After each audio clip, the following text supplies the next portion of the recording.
ऐसे ही वो उस बॉटल को साफ करते वक्त उसके ढक्कन को खोलती है, उसके अंदर से कुछ अजीब सी चीज बाहर आती है, जिसको देखने पर हमें ऐसा लगता है जैसे कि वो कोई सुपर एनर्जी हो। एलेथिया को समझ नहीं आता कि क्या हो रहा है। वो एनर्जी धीरे धीरे बड़ी होने लगती है और अब जाकर हमको पता चलता है कि ये एनर्जी कुछ और नहीं बल्कि वही जिन है जिसके बारे में ये कहानी होने वाली है। वो जिन बॉटल से बाहर निकलने के बाद बहुत बड़ा हो गया था, लेकिन यहाँ पर एलेथिया को लगता है कि शायद ये उसकी इमेजिनेशन है, इसलिए वो उस जिन को इग्नोर कर देती है। ये देखकर जिन भी बड़ा हैरान होता है। वो सोचता है कि ये मुझको देखकर डर तो नहीं रही। उसको काफी अजीब लगता है क्योंकि इससे पहले जिसने भी उसको देखा था वो बहुत डर गया था, लेकिन एलेथिया को तो कोई फर्क ही नहीं पड़ता। जिसके बाद जिन की नजर टीवी पर पड़ती है। यहाँ पर हमको ये भी पता चलता है कि ये जिन कई 100 सालों से उसी बोतल में बंद था, जिस वजह से उसको आज की दुनिया काफी अलग लग रही थी। जिनके सामने टीवी पर एल्बर्ट आइंस्टाइन का वीडियो चल रहा था, जिसको देखकर जिन एलेथिया को विच समझने लगता है, जिसने आइंस्टाइन को कैद करके उस डब्बे यानी टीवी में पकड़ के रखा हुआ है। इसीलिए वो आइंस्टाइन को टीवी से बाहर निकालता है और तभी एलेथिया से बोलती है कि ये सब साइंस की वजह से हुआ है और ये टीवी भी साइंस का एक हिस्सा है। जिसके बाद वो उसको इलेक्ट्रोमैग्नेटिक फील्ड के बारे में समझाने लगती है, जिस पर वो जिन कहता है कि मैं इलेक्ट्रोमैग्नेटिक फील्ड के बारे में पहले से ही जानता हूं और मैं खुद भी इलेक्ट्रोमैग्नेट से ही बना हुआ हूं। जिसके बाद जिन एलेथिया से पूछता है कि तुम कौन हो और तुम मुझको देखकर डरी क्यों नहीं, जिस पर एलेथिया उसको अपने बारे में बताती है कि वो एक प्रोफेसर है और ना डरने वाली बात पर वो उसे बताती है कि उसको एक बीमारी है। वो बताती है कि बचपन में उसके साथ एक हादसा हुआ था जिसमें उसकी पूरी फैमिली की डेथ हो गई थी, जिसके बाद वो बिल्कुल अकेली हो गई। इसलिए उसने खुद की इमेजिनेशन से एक लड़के को इमेजिन करना शुरू कर दिया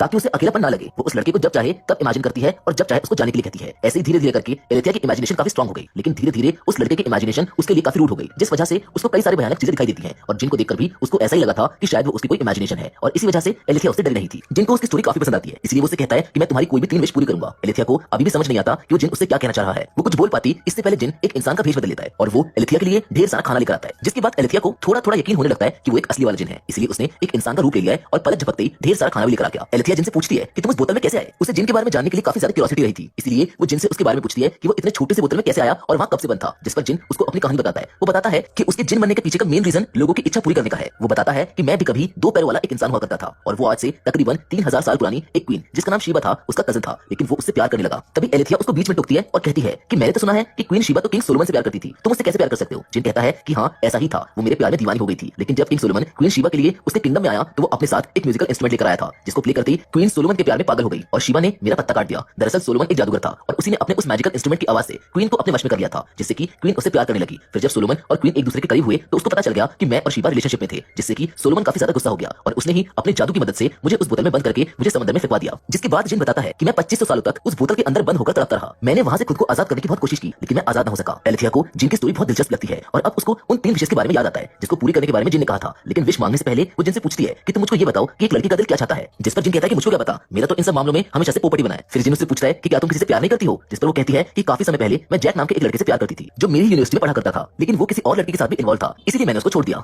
लेकिन जिन के सवाल से अब वो सोचती है कि ये जिन इतना पर्सनल क्यों जा रहा है, तभी उसको पुरानी कहानी याद आने लगती है जिसमें उसने पढ़ा था कि जिन की विश पूरी कर देने के बाद कोई भी खुश नहीं रह पाता। इसलिए वो जिनसे पूछती है कि क्या ऐसा नहीं हो सकता कि मैं कोई भी विश ना मांगू। एलेथिया के इतना बोलते ही जिन तड़पने लगता है, जिससे कि एलेथिया समझ जाती है कि उसको विश तो मांगनी ही पड़ेगी, लेकिन अपनी विश मांगने से पहले वो जिन से उसके आगे की स्टोरी पूछती है क्योंकि उसे जिनके बाकी के 500 सालों के बारे में जानना था। जिन उसको बताता है कि उस बोतल के इतने सालों तक बंद होने की वजह से उसके ऊपर जमी धूल मिट्टी ने बोतल को पत्थर का बना दिया, जिससे वो समुद्र के किनारे आ गई। फिर एक दिन वो बोतल एक आदमी को मिली जिसने उसको महल की दीवार के छेद में लगा दिया। कई दिनों तक मेरी बोतल उसी दीवार में लगी रही। फिर एक दिन ग्विल्टन नाम की एक लड़की महल की दीवार पर चढ़कर अपने क्रश प्रिंस मुस्तफा को देख रही थी, लेकिन तभी वो नीचे गिर गई और उसके साथ मेरी बोतल भी नीचे गिर गई, जिससे बोतल के ऊपर बना पत्थर टूट गया और उसके हाथों में मेरी बोतल आ गई, जिससे मैं आजाद हो गया। लेकिन इतने बड़े जिनको देखने के बाद गिल्टन डर के मारे बेहोश हो गई। लेकिन जब उसको होश आया और मैंने उसे उसकी 3 इच्छा पूरी करने वाली बात बताई तो उसने कहा कि वो किंग सुलेमान के बेटे प्रिंस मुस्तफा से शादी करना चाहती है, इसलिए मैंने उसकी इच्छा पूरी करने के लिए उसे परी की तरह खूबसूरत बना दिया। जिसके बाद मैंने मुस्तफा पर भी जादू कर दिया ताकि उसको भी गिल्टन से प्यार हो जाए और फिर बाद में मैंने और गिल्टन ने मिलकर उस बोतल को छुपा दिया ताकि कोई उस बोतल तक ना पहुंच जाए। जिन बताता है कि मैं बोतल को छुपाकर उसी महल में रहने लगा, लेकिन एक दिन गिल्टन ने मुझसे कहा कि मेरी दूसरी विश ये है कि मैं मुस्तफा के बच्चे की मां बनना चाहती हूँ। वहीं दूसरी ओर किंग सुलेमान की दूसरी बीवी अपने सौतेले बेटे मुस्तफा के खिलाफ किंग सुलेमान को भड़काती है क्योंकि मुस्तफा की सौतेली मां उससे बहुत नफरत करती थी। अब रेगुलरली उसके कान भरने की वजह से किंग सुलेमान को भी अपने बेटे का बिहेवियर काफी बुरा लगने लगा था, इसीलिए अपनी बीवी के बहकावे में आकर एक दिन सुलेमान अपने बेटे को मरवा देता है। जिन बताता है कि वहीं दूसरी ओर गिल्टन भी काफी घमंड में रहती थी। वो खुद को महारानी समझने लगी थी और मेरे होने की वजह से वो किसी को कुछ नहीं समझती थी और सबसे बुरा बर्ताव करती थी। जिन कहता है कि एक दिन मैंने गिल्टन से उसकी आखिरी ख्वाहिश पूछी तो उसने कहा कि उसके पास अब सब कुछ है और अब उसको किसी भी चीज की कमी नहीं है, इसलिए वो मुझे अपने विश बाद में बताएगी। लेकिन तभी मैंने उसको बता दिया कि किंग सुलेमान ने अपने आदमियों को भेजकर मुस्तफा को मरवा दिया है। ये सुनते ही गिल्टन पागल हो गई और रोते हुए पूरे महल में इधर-उधर भागने लगी। मैं भी उसके पीछे भागा। मैंने बार-बार उससे पूछा कि तुम मुझे अपनी आखिरी ख्वाहिश बता दो। तभी वहां पर एक मैजिकल क्रिएचर अपीयर हुआ और उसने मुझे कहा कि मैं किसी को भी विश मांगने के लिए फोर्स नहीं कर सकता हूं। तभी वहां पर कुछ सिपाही आ गए और उन्होंने गिल्टन को पकड़कर पानी में फेंक दिया। लेकिन सिपाहियों के जाने के बाद जब मैंने उसको बाहर निकाला तब तक वो मर चुकी थी। अब मैं उसकी तीसरी इच्छा पूरी नहीं कर सकता था, इसलिए मैं उसी महल में फंस गया था। गिल्टन के अलावा कोई मुझको देख नहीं सकता था। मैं महल में भटकता रहा। मैंने बहुत सारे लोगों से बातें करने की कोशिश की, लेकिन कोई भी मुझको महसूस नहीं कर पाया। फिर कई साल के बाद प्रिंस मुराद मुझको महसूस करने लगे। मैं उसे वहां ले गया जहां पर मेरी बोतल थी, लेकिन मुराद और उसके भाई ने जैसे ही बोतल निकाली उसकी मां वहां पर आ गई जो उसे वहां से लेकर चली गई। जिन बताता है कि 14 साल की उम्र में किंग सुलेमान के मरने के बाद मुराद को राजा बना दिया गया। मुराद जब बड़ा हुआ तो उसकी जिंदगी सिर्फ जंग लड़ने में ही बीत गई, लेकिन तब भी वो मुझको महसूस कर सकता था। जिन बताता है कि मुराद का भाई इब्राहिम बहुत आलसी था। वो अपनी जिंदगी बड़े मजे में काट रहा था, जिस वजह से मुराद इब्राहिम से नफरत करता था। मुराद को एक आदमी कहानियां सुनाया करता था। मुराद के साथ साथ मैं भी कहानियां सुनता था। था, लेकिन जब वो कहानी सुनाने वाला आदमी मर गया तो मुराद पागल हो गया, क्योंकि वही था जो सिर्फ मुराद को खुशी देता था। मुराद के पागल होने के बाद उसकी मां ने इब्राहिम को राजा बना दिया और एक दिन जहां पर मेरी बोतल रखी हुई थी वहां पर इब्राहिम की एक नौकरानी नहा रही थी, जिसका वजन बहुत ज्यादा था, जिस वजह से मेरी बोतल टूट गई और मैं फिर से बोतल के अंदर जाकर बाहर आ गया और उस लड़की से 3 विश मांगने को कहा। लेकिन वो मोटी लड़की बहुत डर गई थी, इसलिए उसने मुझसे कहा कि तुम वापस से अपनी बोतल में चले जाओ, जिससे कि मुझको वापस से बोतल में जाना पड़ा, क्योंकि मैं अपने आका के हुक्म का गुलाम था। मैं जैसी बोतल में गया उस लड़की ने बोतल को बंद कर वापस से समुद्र में फेंक दिया, जहां मैं फिर से कैद हो गया। अब हमें वापस से प्रेजेंट का सीन दिखाया जाता है, जहां एलेथिया को अभी भी समझ में नहीं आया था कि वो जिन से क्या विश मांगे, इसलिए वो जिन से उसकी बात की कहानी पूछती है, जिस पर वो बताता है कि फिर कई सालों के बाद मेरी बोतल ज़ेफिर नाम की एक लड़की को मिली, जो कि 12 साल की थी। उसकी शादी जबरदस्ती एक बूढ़े बिजनेसमैन के साथ करा दी गई। ज़ेफिर अपनी जिंदगी से थोड़ा भी खुश नहीं थी। दरअसल एक दिन एक मछली के पेट से ज़ेफिर के हस्बैंड को मेरी बोतल मिली, जिसे उसने ज़ेफिर को गिफ्ट कर दिया, जिसके बाद ज़ेफिर ने गलती से मुझको आजाद कर दिया। फिर जब मैंने उससे उसकी विश पूछी तो उसने अपनी पहली विश में नॉलेज मांगी, क्योंकि उसे सीखने का बहुत शौक था। फिर जब मैंने उसकी विश पूरी की तो उसने नॉलेज की मदद से बहुत सारे इन्वेंशन किए, जिसके बाद मैंने उससे उसकी दूसरी विश पूछी तो उसने कहा कि मुझको मैथ्स का हर एक प्रॉब्लम सॉल्व करना आना चाहिए। मैंने उसकी दूसरी विश भी पूरी कर दी, जिसकी मदद से वो इलेक्ट्रोमैग्नेटिक फील्ड को समझने लगी। लेकिन फिर बाद में वो बहुत सारी चीजों को इलेक्ट्रोमैग्नेटिक फील्ड में डालने लगी थी, जिस दौरान मुझको जेफिर से प्यार हो गया था और मैं नहीं चाहता था कि जेफिर मुझसे अपनी लास्ट विश मांगे। लेकिन दूसरी ओर जेफिर की नॉलेज के लिए भूख बढ़ती जा रही थी, इसीलिए वो लास्ट विश मांगने वाली होती है कि तभी जिन उसको वहीं पर रोक देता है और जिनकी इस हरकत की वजह से वो उससे नाराज रहने लगती है। इसी वजह से वो खुद ही बोतल में वापस चला जाता है और वो अब कई सालों के बाद एलेथिया से मिलता है। अब हम वापस से प्रेजेंट का सीन देखते हैं। इतनी सारी स्टोरी सुनने के बाद एलेथिया को समझ आ गया था कि उसको क्या चाहिए। वो जिनसे कहती है कि मैंने जेफिर के लिए तुम्हारे सच्चे प्यार को देखा है, इसलिए मैं चाहती हूँ कि तुम मुझसे उतना ही प्यार करो जितना तुम जेफिर से करते थे, क्योंकि एक औरत का दिल बस प्यार चाहता है। 3000 साल पुराना जिन तुरंत उसकी बात मानकर 30 साल की हसीन जवान लड़की को किस कर लेता है। एलेथिया को उसका प्यार मिलने के बाद उसका अकेलापन अब दूर हो चुका था, अब वो भी खुश रहने लगी थी। फिर एक दिन एलेथिया जिन को बताती है कि मुझको लंदन जाना होगा, इसलिए जिन एक छोटी सी बोतल में चला जाता है। एयरपोर्ट पर जब चेकिंग होती है तो एलेथिया को बहुत डर लग रहा था, क्योंकि जिन उसके साथ एक बोतल में जाने वाला था, लेकिन कोई भी सिक्योरिटी अलार्म या ऑफिसर जिन को डिटेक्ट नहीं कर पाता और वो लोग लंदन पहुंच जाते हैं। लंदन पहुंचकर जिन बताता है कि इस्तांबुल के मुकाबले लंदन के इलेक्ट्रोमैग्नेटिक फील्ड में काफी अंतर है। वो खुद इलेक्ट्रोमैग्नेट का बना हुआ था, इसलिए उसको रेडियो और टीवी सिग्नल की आवाज सुनाई दे रही थी, जिससे उसकी पूरी बॉडी पर बहुत इफेक्ट पड़ता है। एलेथिया ये देखकर बहुत परेशान होने लगती है, लेकिन तभी जिन उससे कहता है कि कोई बात नहीं, मैं धीरे धीरे उस फ्रीक्वेंसी के साथ रहना सीख जाऊंगा। वो दोनों एक दूसरे से काफी प्यार करने लगते हैं, लेकिन जिन अंदर ही अंदर बहुत बीमार होने लगता है। उसको काफी दर्द हो रहा था, जिसके बारे में वो एलेथिया को नहीं बताना चाहता था। एक दिन जिन एलेथिया को बेसमेंट में मिलता है, जहां उसकी हालत बहुत खराब हो चुकी थी। वो देखती है कि जिन की बॉडी के पार्टिकल्स अलग होने लगे हैं। वो कुछ बोल भी नहीं पा रहा था। ये देखकर एलेथिया बहुत परेशान हो जाती है और फौरन अपनी सेकंड विश मांग लेती है कि जिन उससे बातें करने लगे। विश मांगते ही जिन उससे बातें करने लगता है जैसे उसको कुछ हुआ ही ना हो। वो एलेथिया से कहता है कि वो बिल्कुल ठीक है और उसको बहुत प्यार करता है, जिस पर एलेथिया कहती है कि मैं भी तुमसे बहुत प्यार करती हूँ और तुम्हारी खुशी में ही मेरी खुशी है। वो अपनी तीसरी विश मांगती है। उसकी थर्ड विश ये थी कि जिन आजाद होकर अपनी दुनिया में वापस लौट जाए। एलेथिया के तीसरी विश मांगते वो बोतल टूट जाती है। वो दोनों अपने आखिरी मोमेंट एक दूसरे के साथ स्पेंड करते हैं और फिर देखते ही देखते जिन गायब हो जाता है, जिसके बाद एलेथिया जिन के सारे सामान को संभाल कर रख लेती है। अब हमको 3 साल के बाद का सीन दिखाया जाता है, जहां एलेथिया पार्क में एक कपल को देखकर जिन को याद करने लगती है। एलेथिया ने इन 3 सालों में अपने और जिन की स्टोरी के ऊपर एक बुक लिखी थी, जिसका नाम था 3000 Years of Longing। जिसके बाद एलेथिया वहां से उठकर जाने लगती है, लेकिन तभी जिन वहां पर उससे मिलने के लिए आता है। वो दोनों एक दूसरे को देखकर बहुत खुश होते हैं। ये पहली बार नहीं था, वो दोनों ही एक दूसरे से बहुत प्यार करते थे, इसलिए अक्सर जिन